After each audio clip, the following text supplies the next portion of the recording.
It was Chuck Cote who originally said that. I always thought it was Zig or Ogg or Cabot. Anyhow, we're going to move right into our program. I'd like to introduce, this is an NSA thing, I'd like to introduce the introducer. It is with great privilege and honor that I introduce to you the person who we in this association call the Transportation Czar, Dr. Russell Stambaugh.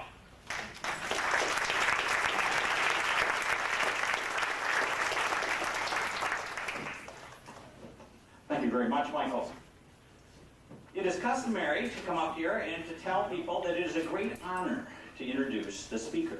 But for me, it is more than just an honor. I have had the opportunity to introduce many people who have come to our chapter to share their wisdom with us from NSA. But there are only a few who I can call a kindred spirit. The kindred spirit I'm going to introduce today is Richard Thieme. Richard's theme is understanding the world as an outsider, understanding the world in a new way. And he's going to try to show you a new world that is approaching us at breakneck speed. He is uniquely qualified to do this, and others, far greater than I, have recognized that fact. He has been called an online pundit by the LA Times. He has been called a member of the avant-garde cyberculture by CNN. He has been called great box office by Barron's. He has worked with a wide variety of different clients, including Alliant Energy, Northwestern Mutual Life Insurance Company, Alliant Energy, conservative companies, high-tech companies, people who have thousands on their staff and handle millions of dollars. And then he goes to Las Vegas and addresses a convention of 5,000 computer hackers called the DEF CON. These are people who all wear black, who are ultimate outsiders, and may even now be trying to break into your internet account. How can he possibly bridge these amazingly different cultures? In addition, he broadcasts some of his greatest wisdom out onto the internet absolutely free every week or two. In fact, not only does he broadcast it on the internet, he will send it right to your email address through Islands in the Clickstream, a series of wonderful articles about what it all means. What does the cyberculture mean? What does it mean to be human?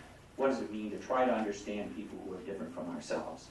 And since I am a clinical psychologist, I know what it means to try to understand people who are different from ourselves. He is indeed a kindred spirit.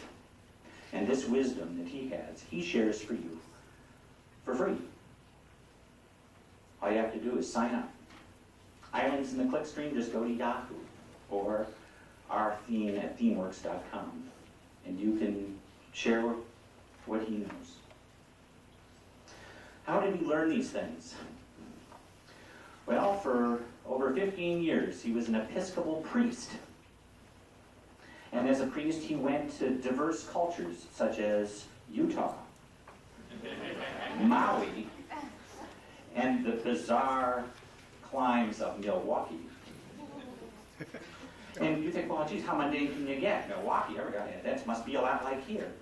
But the magic of Richard Thieme is he can make you see just how alien and different Milwaukee can really be. And he can even make Maui, in some strange way, mundane. That is the magic of this man, who is a wordsmith and a master craftsman, and it is an absolute honor for me to introduce him to you today. Richard, please come up and take this microphone away.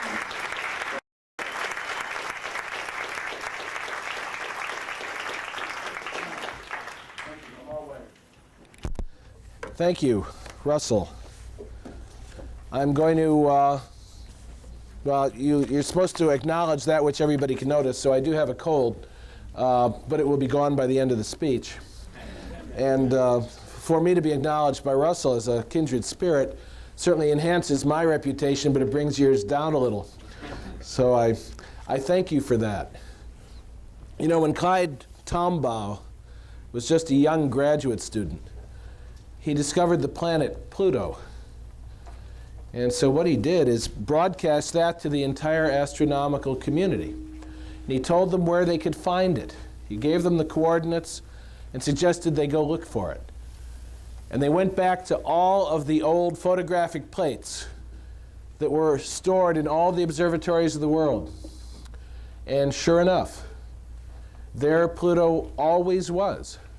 And there Pluto always had been, but nobody had seen it because they didn't know where to look. So his genius consisted of identifying for people something that was right in front of their faces, but which they couldn't see because they didn't know where to look.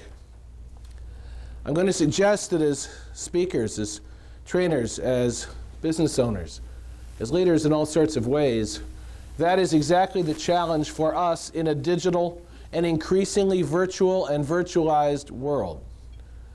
We're going to talk today about some things that I hope will stretch your mind a little bit. They are emergent realities. Emergent realities are those things which are coming up over the horizon faster and faster and faster. And we have to know where to look in order to see them. We have to know what their names are, and yet they don't have names. Part of the task of speakers and writers is to construct reality. We build reality for people by giving it names and by connecting the pieces of the puzzle into meaningful wholes so that people can suddenly see what was right in front of their faces all the time, but they never saw it because they didn't know where to look. So it's not easy to talk about that which does not yet have a name because it doesn't have a name.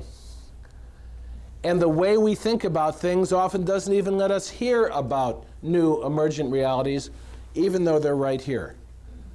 And this is why I try to work on the edges, where these things are just coming into being, and where the people who are giving them life and form, those computer hackers, many of whom are brilliant, and who are at this very moment breaking into your bank account. Because their intuitive understanding of the electronic systems in which we're all becoming enmeshed is a model or a paradigm or a map or a template, call it what you will, of how the minds of people in business must and will work in the future, because the future is right now. You know, sometimes I'm introduced as a futurist. And you know as well as I do that nobody knows what the future can be. Nobody. There are too many complex variables interacting. All we can do is identify tendencies or possibilities. What I try to do is talk about the present. But if you haven't arrived at the present, it sounds like the future to you. And that's why I'm sometimes called a futurist. I can't see or say what I see unless it's right here, and if it's here, it's present. But if it's present, it is somebody else's future. So that's what we're going to try to talk about today. And some of it may sound strange. I want to take you to the very edges of your thinking and assist you in looking over, and just when you think you're about to fall, push you. And you will find yourselves like the road runner, about 6-7 feet out from the cliff, looking down, and like the road runner, you will find that dancing in the middle of the air is possible in more than a cartoon life. I go to cartoons often to find out what's going on. One of my favorites was the Far Side cartoon. I miss Gary Larson and his bugs. I hope he comes back. And in one of his Far Side cartoons, he depicted an image of what I find when I go to speak, no matter whether it's education or organizations or government or hackers or business. He had a dog way up in the middle of the air in the circus on a high wire. And the dog was riding a unicycle. And he was about halfway across the wire. And across his arms he had a bar that was trying to balance. And one leg was out and he was twirling 3 or 4 hoops. And the other leg was out and he was juggling 3 or 4 bowling pins. And there was a cat that was on his head, and it was jumping up and down. And way, way, way, way far below, around the circus tent, you could see the little ovals of the faces looking up. And the caption said, "High above the crowd, Rex tried to remain focused, but he couldn't shake one nagging thought. He was an old dog, and this was a new trick." Those of you who are speakers know that every audience you speak to when you talk about technology immediately divides into two. And one half quickly estimates when they will retire or die. And they ask the question, can I sprint for that line and make it before having to deal with any of the nonsense? And then their minds just drift off into what I call Rain Man space. You know, it's where you get on the freeway and you're going downtown, which for me is a 15-minute ride in Milwaukee, and the next minute you know you wake up and you're downtown. And you say, where was that trip?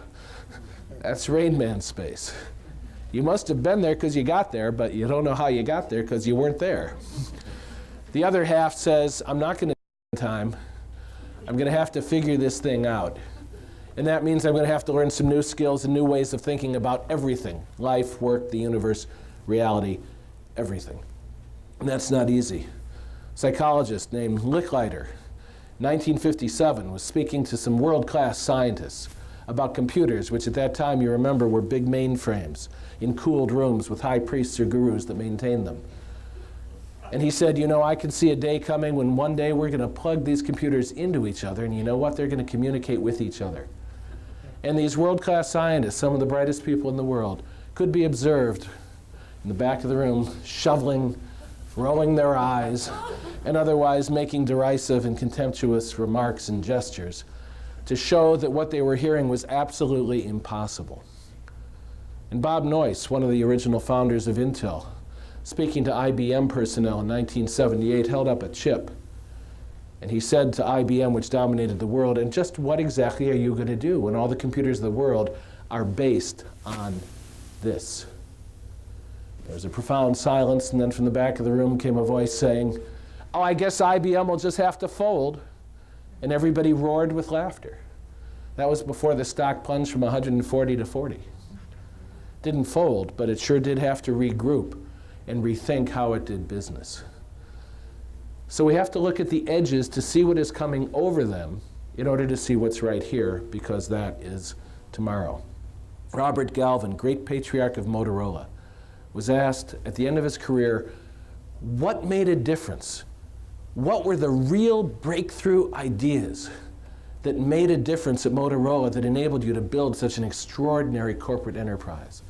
And he thought about it and he said, you know, every single idea that turned out to be a breakthrough idea began its life as a minority opinion. It was a voice of one on the distant edges. Nobody could hear it. Nobody could hear it.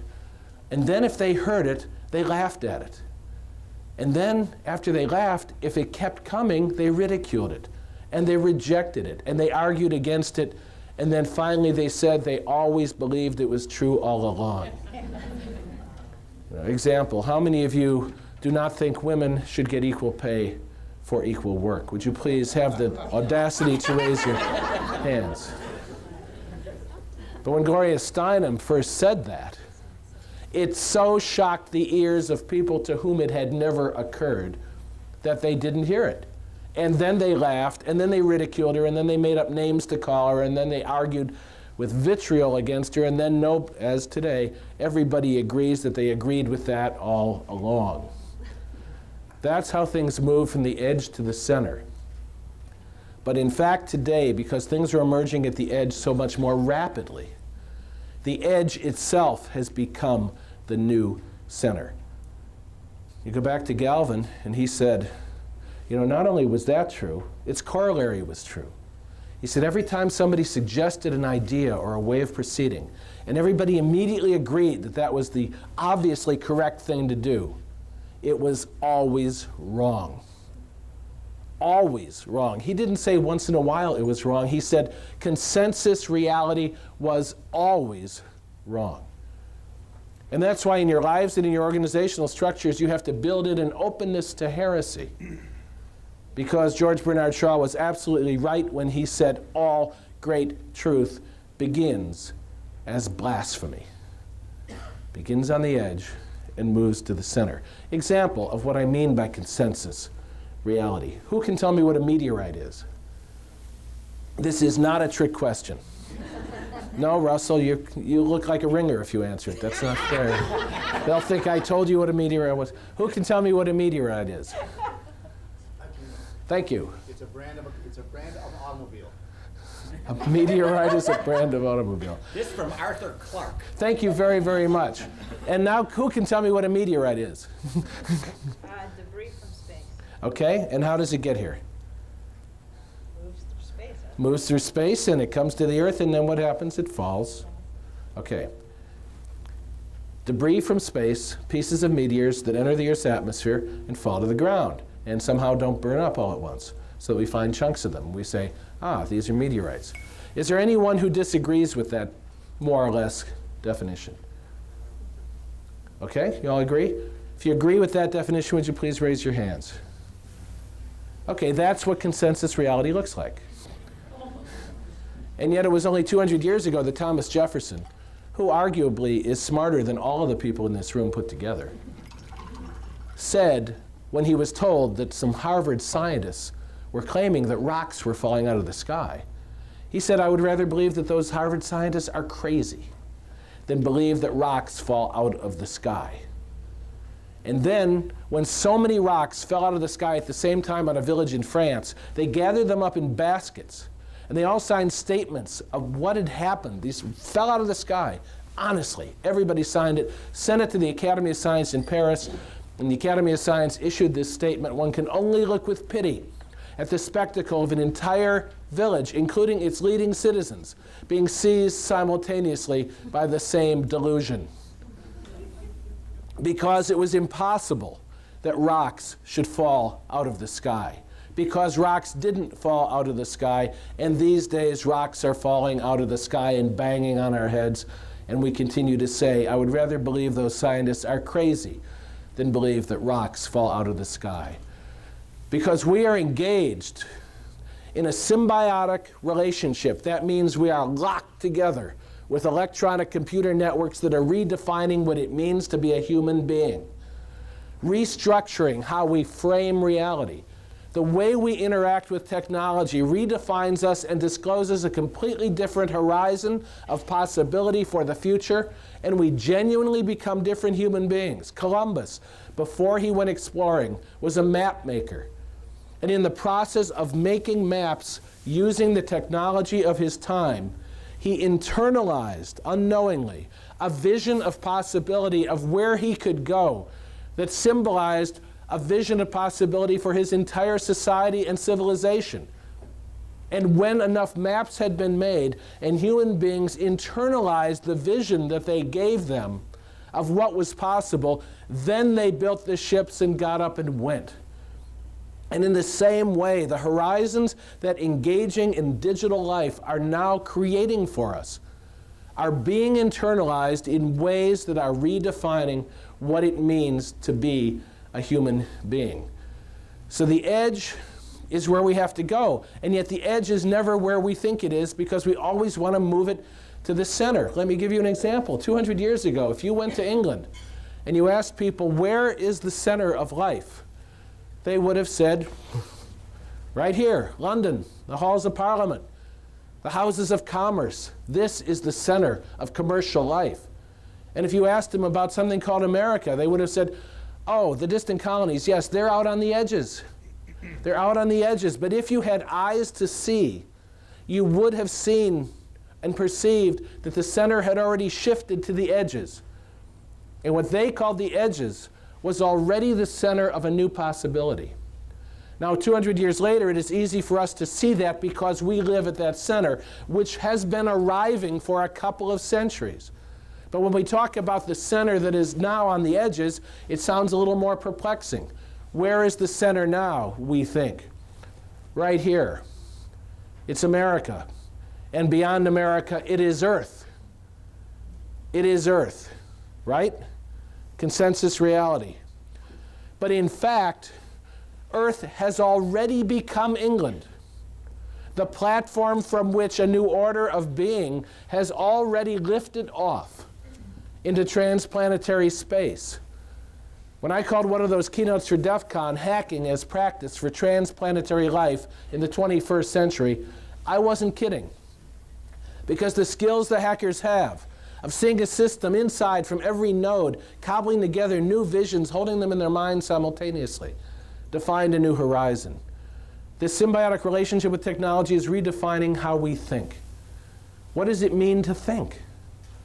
Marvin Minsky at MIT asked that question a couple of decades ago. He said, what is thinking? Isn't thinking the ability to hold simultaneously in our minds a variety of different perspectives, a number of points of view, several different maps of reality, and then to compare and contrast them not only with each other, but with the data that is streaming into our lives in order to see which is a good enough map for now of getting kind of more or less where we need to go for now. And he said, therefore, if you can only hold one map of reality in your mind, one way of thinking about things, you can even be said not to be capable of thinking.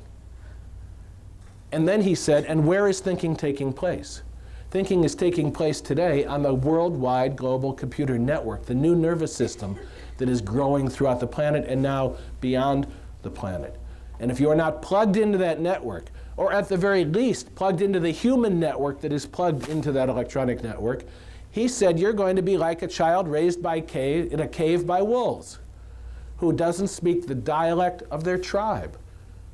Because when speech emerged, if you didn't learn to speak, sooner or later it was judged that you were not fully human.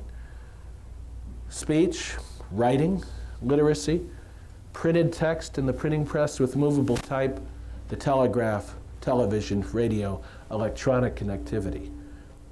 If you were not plugged in to all of that these days, he said, you're just like a desktop computer standing alone on a table. You are a brain in a bottle. And so Scott McNeely at Sun Microsystems had it right when he chose for a slogan, the network is the computer. The network is the computer, and you must be part of the network in order to know how to do your work. So let me take us out to the edge a little bit. Okay, so Earth is where it begins. But where does it go from there? Well, 1970s, years ago, I sat in the basement of my neighbor's house. He was a television ham operator, and we watched the first picture from the surface of Mars from the Viking lander come back pixel by pixel by pixel and paint itself so slowly in narrow strips across the monitor at which we gazed. We were absolutely abashed. We were looking through a window like Columbus looked through the map window at a new possibility, the surface of Mars, a pink sky turning salmon. It will turn blue when the people get done with it. What people? The people I heard at the Mars Society and the National Space Society, where I was asked to speak last summer. The people who are planning terraforming for Mars, the people who are looking at taking microbes from Antarctica, the most basic forms of life. But first you have to warm up the planet a little bit. So you've got to orbit mirrors around it. You've got to heat it up. You've got to raise the pressure. You've got to get groundwater up and flowing again. You've got to create an atmosphere that will let it stay on the ground. And then you can introduce the microbes. And then over time, over centuries, about 1,000 years, you can introduce increasingly complex forms of life until finally you have self-pollinating grasses and sedges and the small little edible animals rummaging among them. And the sky will turn from salmon pink to orange to blue.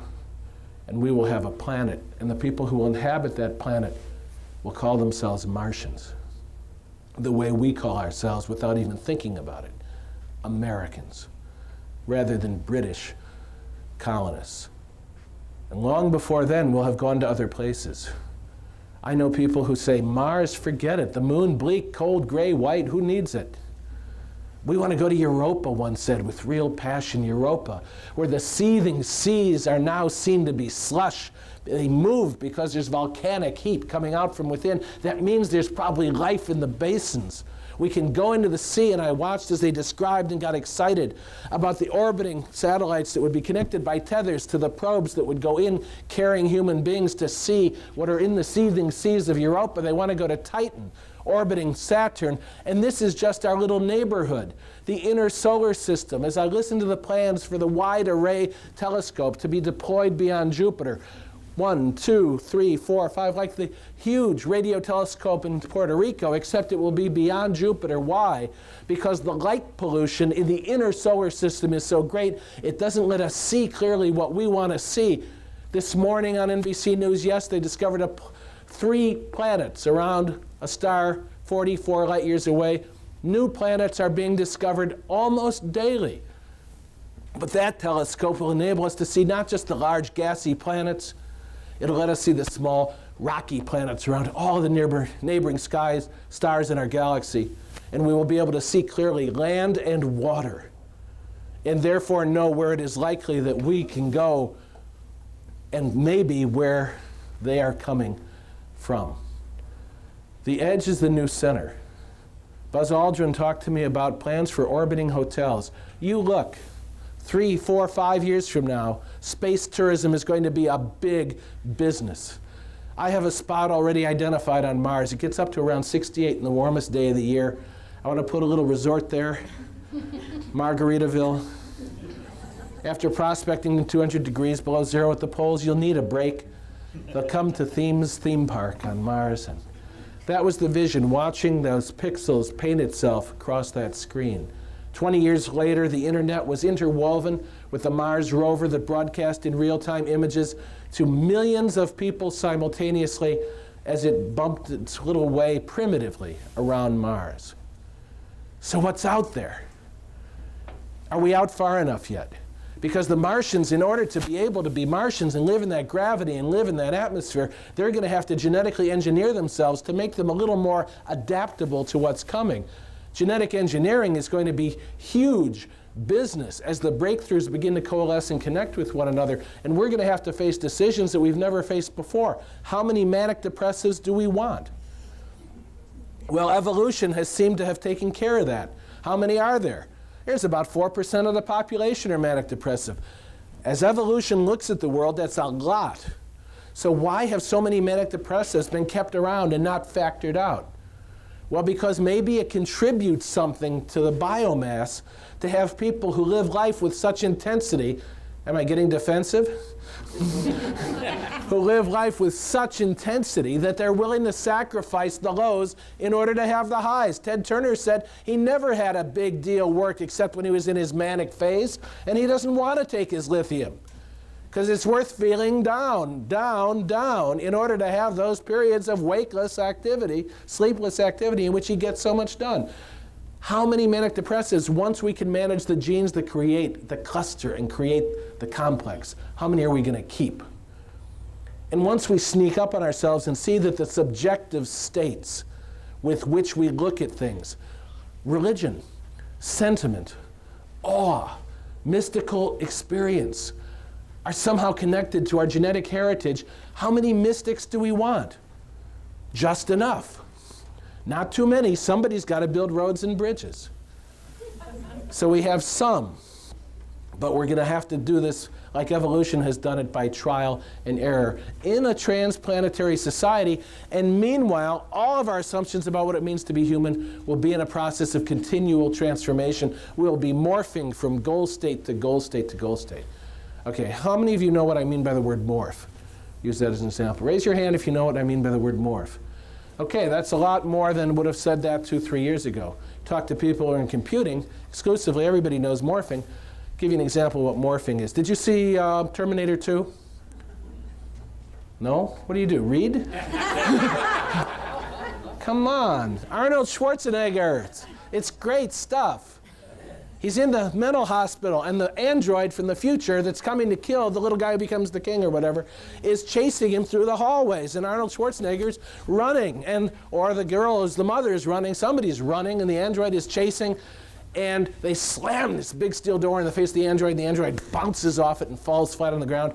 And to your astonishment, it dissolves from an android humanoid figure, an android is kind of a robot, into a kind of quicksilver liquid pool, and then it just oozes under the door, and then the quicksilver kind of coalesces again into a silver human, and then it's the android again, except instead of a hand, he has a shining sword that comes to a bright steel point. And your heart leaps, and you say, oh, Arnold, run, run. I mean, this is great stuff. Well, what you just witnessed in your mind's eye is morphing. As the android went through identifiable states from one to the other to the other. It's like Grandmother Wolf in Red Riding Hood. It's not a hologram where you go Grandmother Wolf, Grandmother Wolf.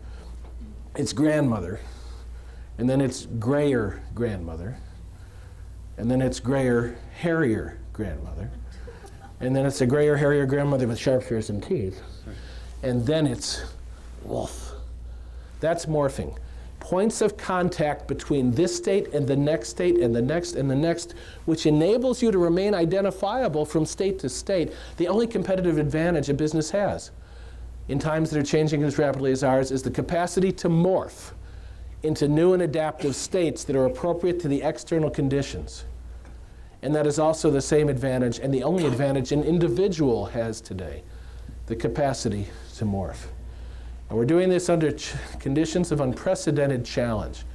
Let's go back out there in space. Let's go out to the edges. All right, you've got it. There are planets all around. The universe is teeming with life. Teeming with life. We are little children coming down the steps of the porch of our big house for the first time and wondering if we should go all the way around the block. I was talking about this kind of thing with a guy I know. Let me tell you about him so you know who he was. His name is Bob. He retired after 20 years, career with the Air Force, a bird colonel.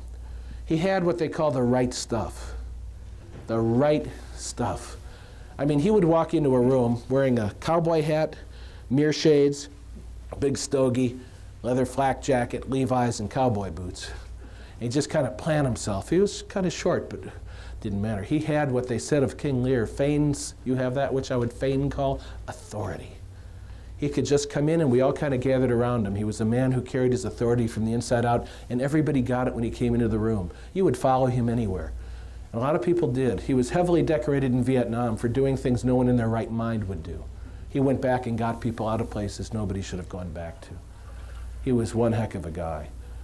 He was very closed-mouthed. He finished his career at the Pentagon and at the War College. He knew what he was talking about, and he seldom spoke about it. And one day we're sitting in the basement of a church.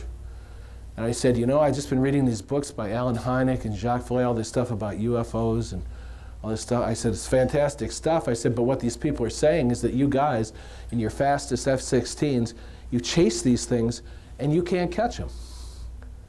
Now, Bob always looked kind of cocky. He had this kind of perpetual smirk on his face. But in that moment, and I'll never forget it, his face changed. And it became what I've seen on the faces of other people at the Pentagon and Air Force fighter pilots and commercial airline pilots. It became perplexed and a little helpless because he was talking about something he couldn't dominate or control. And he said, as he looked away, he says, well, you're right. We chase those damn things and we can't catch them. Now, notice what your mind is doing in this moment. So I've taken you out to the edge of possibility in order for you to look at something you thought was plausible, something you pushed over, and your mind is now negotiating with what I just said to find a way to deal with what I said. Because in the first part of this speech, I more or less established credibility as a reasonably sane human being. And now I've suddenly told you something that was insane. Every idea, which was a breakthrough idea at Motorola, began its life as a minority opinion. It sounded insane. Insanity, like wisdom, is contextual. Example, what I'm doing right now kind of makes sense because you create the context in which it makes sense. But you come by here tomorrow, and this room is devoid of tables and audience, and I'm still up here doing this. You would have to come to the conclusion that at least I was marginal. At least marginal. Because that which is sane in one context is insane if the context no longer creates the opportunity for it to be sane. Britain was the center, but we Americans look back at that historically and laugh. Earth is the center. Baby steps, the space child just emerging from its long period in the womb. We chase them and we can't catch them. When an anomalous reality shows up on your horizon on the edges, the first thing the mind does with it is rationalize it, minimize it, reject it, diminish it, push it out. I was just kidding. See, there. Okay, so some people already came to that conclusion. Some have started to say, my gosh, he means it and he's crazy. And others are saying, I have to hold these mutually exclusive paradoxical concepts simultaneously in my mind, because if that Air Force officer was telling the same truth that the people at NASA have told me, and that people who fly commercial airlines tell me about something that frightened them to death, if that is really emerging from the edges, then we have to rethink what it means to be human. Okay, now that's enough of that. That's enough of that. You don't want to go there, right? That's a whole other talk.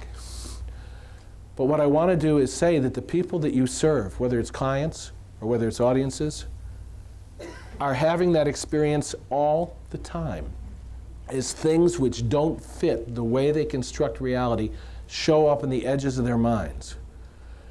And the job of us as speakers is to create a context in the digital world into which people will put the contents of their own lives so they make sense. Okay, now that was an abstract statement, so let me flesh that out with an image. Eddie Bernays, you know the name Eddie Bernays, the father of spin, they call him. He invented the words public relations. He was a clever dude. And this is one of his capers. I think it was in the late 1920s. He was hired by publishers in New York. Book sales were declining. And he didn't just mount a campaign, buy books, get a candy bar free when you buy a book or whatever. He went to the leading intellectuals of the day, Nobel Prize winners, big professor names, and he got them all to sign statements that only those civilizations last which have literacy as their foundation. Then he took all those affidavits to a group of contractors and architects and builders, and he showed them to them, and they said, well, we want to help civilization survive. What can we do? Well, what they did for the first time in history, now think about it, for the first time in history, unless you were lord of the manor or an aristocrat and had a big house, for the first time in history you could buy a house or an apartment that had built-in bookshelves. Because that's what those architects agreed to begin providing in everything they built. And then, when unsuspecting people like you and me bought a house or moved into an apartment, and we found bookshelves already built in, what did we do? We bought books. And we put the books on the bookshelves, and we didn't even give it a thought. The digital world consists of bookshelves that people are building in digital space, and all unknowingly we project the contents of our lives onto them when we walk into digital rooms and treat them as if they are real. When you connect computers together the way Licklider 40 years ago said you were going to be able to do, two things happen. One is you make content available in a way that can be linked and mined so that you can discover all sorts of patterns about people's behavior that you never dreamed, as well as the behavior of everything that's going on the earth simultaneously. And believe me, it is processed. They don't use a little desktop computer at the National Security Agency. They have acres and acres of mainframes connected. And every electronic communication outside America's boundaries, they're quick to say, is screened, intercepted, and filtered for keywords and linked. Every fax, every email. That's why encryption is such a big deal. Can't do that inside America. It's against the rules. But as somebody who'd been with the CIA 23 years said to me, well, he said, you know, we're sure our friends, New Zealand, Australia, Canada, and England, are doing it to us. And of course, friends help friends. So there are ways around even that. The digital world is a place without walls or boundaries. And therefore, the world in which we live has increasingly become a place without walls or boundaries. Where is the Soviet Union? Does anybody remember the Soviet Union? It was a big orange mass on the map that children going to school today never see. Where is Yugoslavia? Where is Czechoslovakia? Where are all those countries that used to be one conglomerate mass of political? Well, You see, political structures like that came to be in the 18th and 19th centuries as sensible and appropriate ways to organize economic, social, and political reality, so that the people within those systems or structures could trade with one another, regulate their affairs, maintain a reasonable semblance of order, and conduct planetary commerce. Well, now, if I can sell my stuff to anybody in the world by clicking once, why do I need barriers and structures between me and my clients? The digital world is transforming what it means to think of ourselves as available to one another throughout the world, and the structures of political and economic life are inevitably going to follow. Because when you plug those computers together, yeah, you get content and you also get community. You cannot plug computers together without immediately creating digital community. Because we see those digital images right now, they're on the screen. They won't be on the screen long. Screens are small and awkward. Where are the images going to show up? Wherever you want. In other words, right there. Holographic. I want to show you something. There it is. Not you have to look at some awkward primitive screen. We are going to live in immersive, three-dimensional, wrap-around, collaboratory environments in which what we call reality is literally indistinguishable from the digital representations of it. When people on the assembly line at Ford now have a heads-up virtual display, so when they're working on a complex system that they've never seen before, they can simply look up as if into their own memories. But in fact, they're looking at a 3D, immediately present virtual display. When doctors put their hands in gloves in Pakistan and California and operate simultaneously on a patient in Irkutsk, they're going to be using what we call Waldos, or were called Waldos after the invention. Put your hand in the glove, move the scalpel in Kansas City, and the scalpel cuts in New York. Because they will all be seeing simultaneously. And on, the interaction between those technologies, the advent of a transplanetary culture, and the genetic engineering, which is going to enable us to bootstrap ourselves into a new kind of humanity. Well, this is pretty daunting stuff. So you have to learn how to work and amplify yourself in the digital world, just as you did with speech. Speech is the most primitive. The technology of speech took a long time to perfect. Throats, tongues, larynxes, jaws, teeth. This is the technology of speech. And you can be sure that when speech emerged in human consciousness for the first time, the first thing people did was complain about it and talk about how wonderful it was before people were speaking all the time. Because we used to have such a wonderful, deep, unconscious communion of the tribe. And now people go off and just talk. They just talk about anything. And pretty soon they were worried about their children, who they identified as speech addicts, because they're spending all their time at the speaking pool. They go there and all they do is talk, talk, talk. Don't you think they should maybe talk 8 hours a day and not talk 8? That's the way it looks to prior generations who don't understand that speech is axiomatic to what it means to be human. We talk all the time. That's why Plato was really frightened when writing emerged. He said it would destroy civilization. What he really meant is it was going to destroy civilization as he knew it. Because now, he said, anybody can write anything, and there will be no way of knowing what's true. And that's pretty much our condition, isn't it? But we evolved ways of footnoting and testing and corroborating. And then when the printing press came into being, all of the same objections that Plato gave against writing were given against the printing press and why it would destroy life. It didn't destroy it, but it transformed it. And the same thing is happening now with electronic connectivity. So the kinds of communities that are created out there when computers get connected make us helplessly inside the digital world, like birds in digital cages. And if you want to move somebody from one place to another, you'd have to work a long time to get an individual to do what you want. You connect them to a community, bond them, and then move the whole cage. I'll give you an example. What's the name of this organization? Professional Speakers Association of Michigan. Right, and where is it meeting? Ann Arbor. Right. And so if you wanted me to get on a plane and come from Milwaukee to Ann Arbor, 2 ways you could have done it. Could have called and said, we want you to come to Ann Arbor. Okay. Yeah, we just want you to individually come to Ann Arbor. You work out an individual and try to convince them to do something that doesn't make a lot of sense. So you invent a community. You make it up out of nothing. You call it. Professional Speakers Association official. Then you call and say, we have an organization called, Pazan. and they are going to have a, Meeting. and we would like you to come to the meeting. Click, you buy a plane ticket and you come.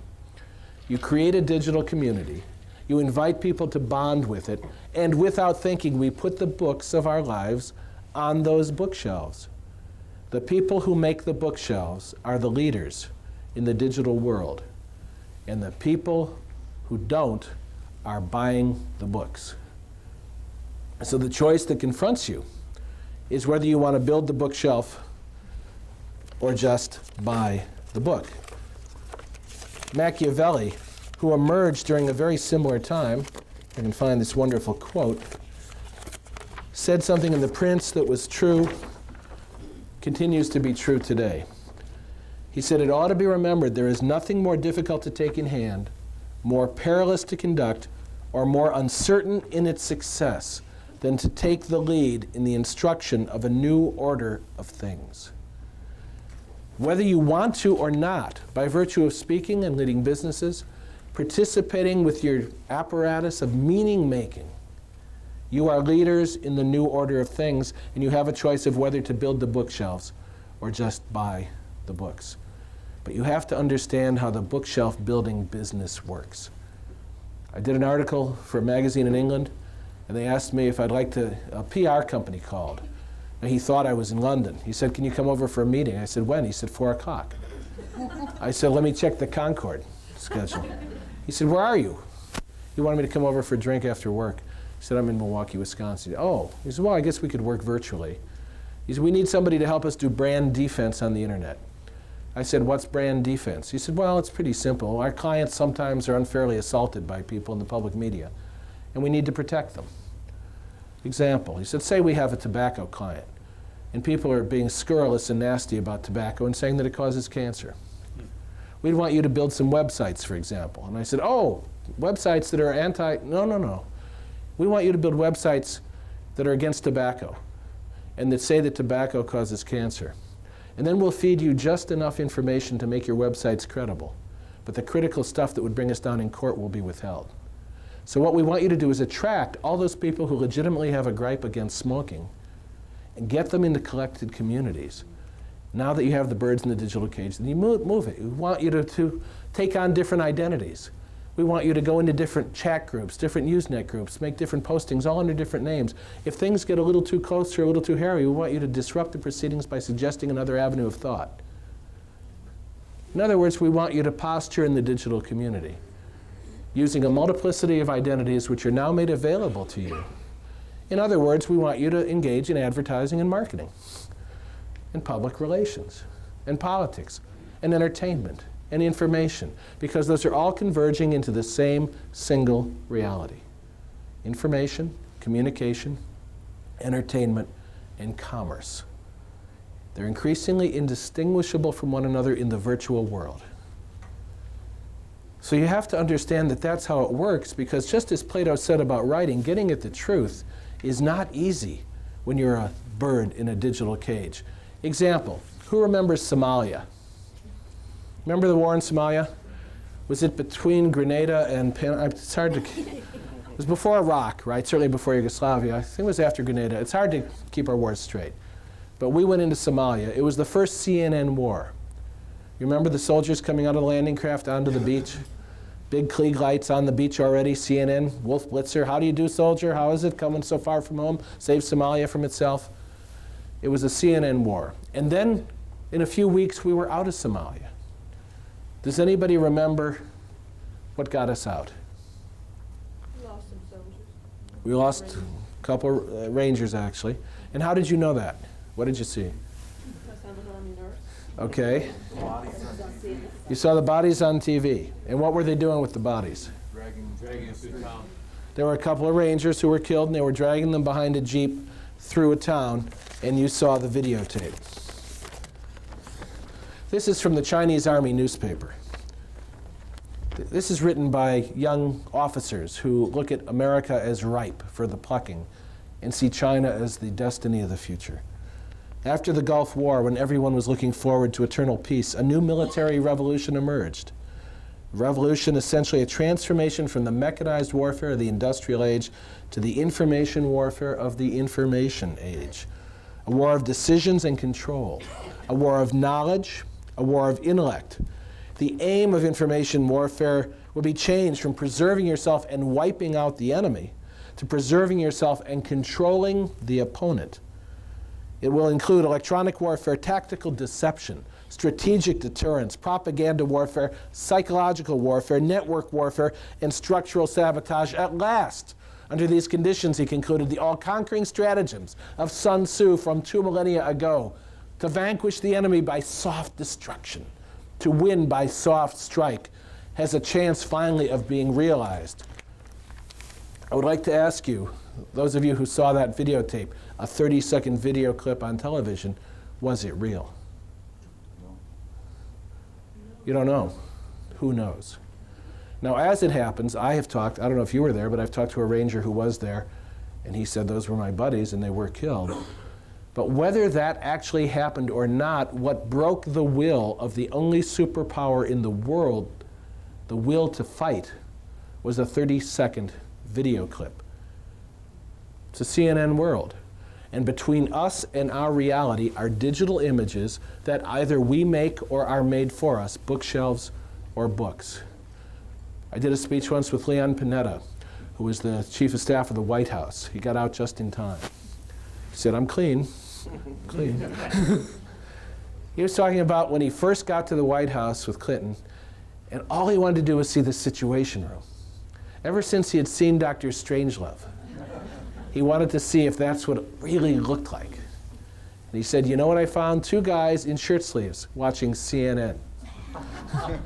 He said, but it got worse than that. He was awakened one night, 2:30 in the morning, out of a deep, sound sleep. And this voice said, Mr. Panetta, a plane has crashed into the White House. And he's trying to grasp what's happening. He said, was it a terrorist attack? Was it an accident? And the Secret Service man said, well, according to CNN, we think it, and he said, he exploded. He knew where the Secret Service man was calling from. He said, will you go out? Go to the door. Can you see the door? Yeah, the door. Go open the door. He goes, all right. Oh, it's a Cessna. Cessna. So even in a situation like that, the digital world had inserted itself as a filter between ourselves and our own experience. So what is it going to take to do our jobs in a world like that? Let me refer to those beautiful hackers. One of them, Danny, is one of my favorites. Danny is about 20 now. Danny works in Japan breaking into banks. He does this for the Japanese banks and for the government. You know, I mean, a lot of people, why do they break into banks? Because that's where the money is. How many bank break-ins electronically have you heard about? Not many. When I asked somebody who was in a position to know, I said, so-and-so said to me that they thought it was over $1 billion lost last year. And he didn't say, oh, no such thing happened. He said, no, it wasn't. It was hundreds of millions, but not billions. So that's what Danny does. He helps banks look at all of their secure perimeters to see how to keep people out. He called up very excited because he was offered a tremendous job. Tremendous. He said, so much money, great big house, and more computing power than I ever dreamed I could get my hands on. I said, what do you have to do? He said, all I have to do is become a full-time spy for the Japanese government. Okay? Now, I've raised a lot of kids, so I've learned, don't react.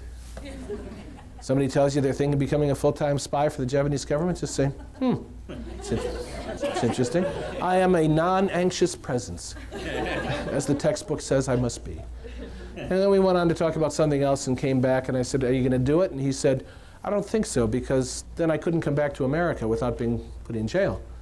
And again, don't be excited, counterproductive, just say, because you don't want them to go the other way in immediate knee-jerk response to your approval. Yeah, so that's Danny. And Danny was getting nostalgic of the last DEF CON about the good old days when he was 6 and he learned to program computers for the first time. He said, man, he said, that was so cool. He says, I could know everything there was to know about hacking. I could hack into any system. I could hack into the phone system. I could hack into the PBX. And PBX is the private phone network in a hotel. And in fact, in Vegas, they were looking for someone, but he wasn't at that hotel. And yeah, you could call around, but they were into the universal reservation system in about 5 minutes. So they could see the name of everybody in every hotel. It was a lot easier. So they're pretty good at what they do. And so Danny said, now it's so specialized, I can't know everything. I want to hack into a Linux system. I got to call Emily. She's the Linux guy. I want to hack into a PBX. I got to call her. Leslie knows phone systems. He says, so what I've learned is the most important thing I need to know is what I don't need to know, because there's too much for any human being to know. And then the next most important thing I need to know is who knows it, so I can get it when I need it. Now, I know that when you hear the word hacker, you think of some whacked out loner, dressed in black, body pierced to the gills, tattooed to the hilt, hunched over his glowing monitor at 2 or 3 in the morning in his bedroom, cackling like Beavis or Butthead while he breaks into your bank account. And that's true of only half the guys, maybe. You know? The other half are like Danny. What is it that Danny is telling us in the infinite wisdom of this 20-year-old who's grown up digitally? He's saying that the human network is that which animates the electronic network. And if you know the purposes for which information is gathered, what is valuable? Who has it, and how can I get it when I need it? If you know how to network, if you have social skills, if you know how to interact with human beings, then you will survive and even thrive in the digital world. Because he was repeating what someone told me at Ameritech. I couldn't get through for 2 weeks. The voicemail took me on trips that got me lost in cul-de-sacs. Finally, I got a human being on the line, and I exploded. And all she could say is, I know. We fired too many people too fast. We thought we could just plug new people into the system. And we found out that the people are the system. The symbiotic relationship which I described, in which we are all collected real birds in digital cages, and in which we are all in a process of ongoing transformation, can be a very insecure place unless we build the security we need from the inside out. And that means creating the networks of flow of information and energy for ourselves, partnering, networking, and becoming self-learning and self-sustaining creatures. One more quote from a hacker. He was arguing with somebody who wanted to spoon-feed hacking to kids. He said, that's not the way hacking works. He said, you want to create hackers? Don't tell them how to do it. Show them how to discover it for themselves. Those who have the drive will get the point. They'll find tutorials written by experts. Or better yet, they'll simply dive in and learn by trial and error. Those who don't will fall by the wayside, comfortably within the bounds of their safe little lives. I never learned half so much being taught by others as when I taught myself. Yes, it's slow, but you're building a skill set for how to find out what you want to know at the same time, and that's more than worth the extra time and effort. Once again, a young hacker is saying that in the digital world, you have to learn. You have to learn ongoingly, you have to never stop learning, and you have to never stop morphing into forms which make sense, and you can't do that alone. Because what we need for security can only come from one another.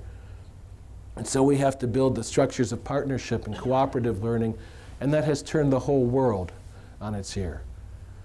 When I was a kid in high school, I was a pioneer in cooperative learning. Except then they called it cheating. So do you think I was honored and acknowledged as a prophet ahead of his time? I don't think so. Not at Lakeview High School. I was sent to room 127 to sit and think about what you have done, young man. Well, and here I am. Cooperative learning is just another way of saying we've got to do it together. The digital world rewards the soft and human skills more than ever. But we have to be very discerning, very careful, and very vigilant as we construct together the reality which we think is real and in which other people will live, and project the contents from the depths of their souls and psyches onto the bookshelves that we are building. Thank you very much.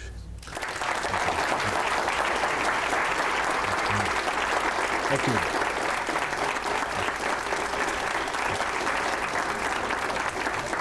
Thank you. Thank you very much.